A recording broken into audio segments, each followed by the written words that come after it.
धर्म ज्ञान गंगा, आस्था है तो रास्ता है। नमस्कार दोस्तों, आज मैं आपको सती सावित्री की एक महान और प्रचलित कथा सुनाऊंगा। इस वीडियो को बनाने में बहुत मेहनत लगी है, तो प्लीज वीडियो पर एक लाइक जरूर करना।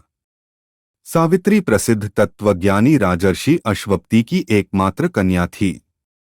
अपने वर की खोज में जाते समय उसने निर्वासित और वनवासी राजा द्युमत्सेन के पुत्र सत्यवान को पति रूप में स्वीकार कर लिया। जब देवर्षि नारद ने उनसे कहा कि सत्यवान की आयु केवल 1 वर्ष की ही शेष है, तो सावित्री ने बड़ी दृढ़ता के साथ कहा, जो कुछ होना था सो तो हो चुका। माता पिता ने भी बहुत समझाया, परंतु सती अपने धर्म से नहीं डिगी। सावित्री का सत्यवान के साथ विवाह हो गया। सत्यवान बड़े गुणी, धर्मात्मा, माता पिता के भक्त एवं सुशील थे। सावित्री राजमहल छोड़कर जंगल की कुटिया में आ गई। आते ही उसने सारे वस्त्राभूषणों को त्याग कर साससुर और पति जैसे वल्कल के वस्त्र पहनते थे वैसे ही पहन लिए और अपना सारा समय अपने अंधे साससुर की सेवा में बिताने लगी। सत्यवान की मृत्यु का दिन निकट आ पहुंचा।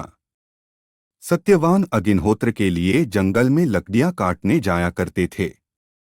आज सत्यवान के महाप्रयाण का दिन है। सावित्री चिंतित हो रही है। सत्यवान कुल्हाड़ी उठाकर जंगल की तरफ लकड़ियां काटने चले।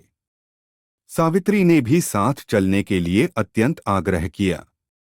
सत्यवान की स्वीकृति पाकर और साससुर से आज्ञा लेकर सावित्री भी पति के साथ वन में गई।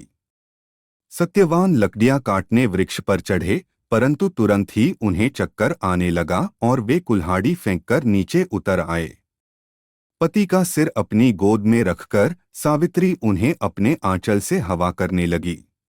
थोड़ी देर में ही उसने भैंसे पर चढ़े हुए काले रंग के सुंदर अंगों वाले, हाथ में फांसी की डोरी लिए हुए, सूर्य के समान तेज वाले एक भयंकर देव पुरुष को देखा। उसने सत्यवान के शरीर से फांसी की डोरी में बंधे हुए अंगूठे के बराबर पुरुष को बलपूर्वक खींच लिया।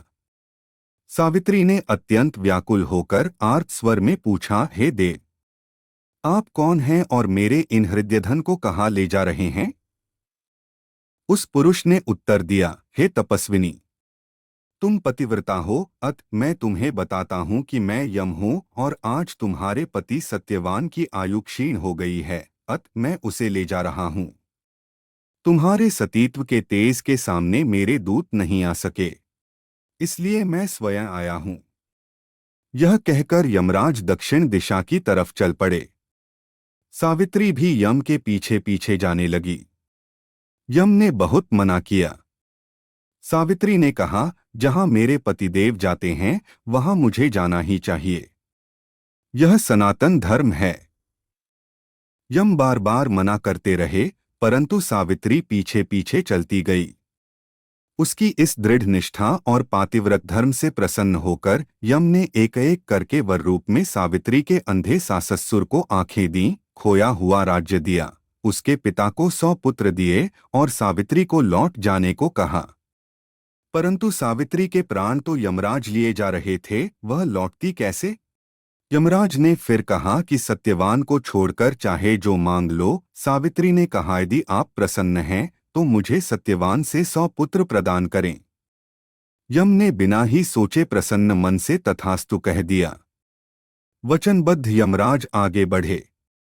सावित्री ने कहा, मेरे पति को आप लिए जा रहे हैं और मुझे 100 पुत्रों का वर दिए जा रहे हैं।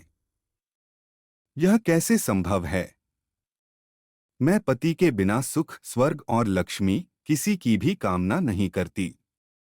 बिना पति मैं जीना भी नहीं चाहती। वचनबद्ध यमराज ने सत्यवान के सूक्ष्म शरीर को पाशमुक्त करके सावित्री को लौटा दिया और सत्यवान को 400 वर्ष की नवीन आयु प्रदान की। ऐसी ही और वीडियो देखने के लिए सब्सक्राइब करें धर्म ज्ञान गंगा को।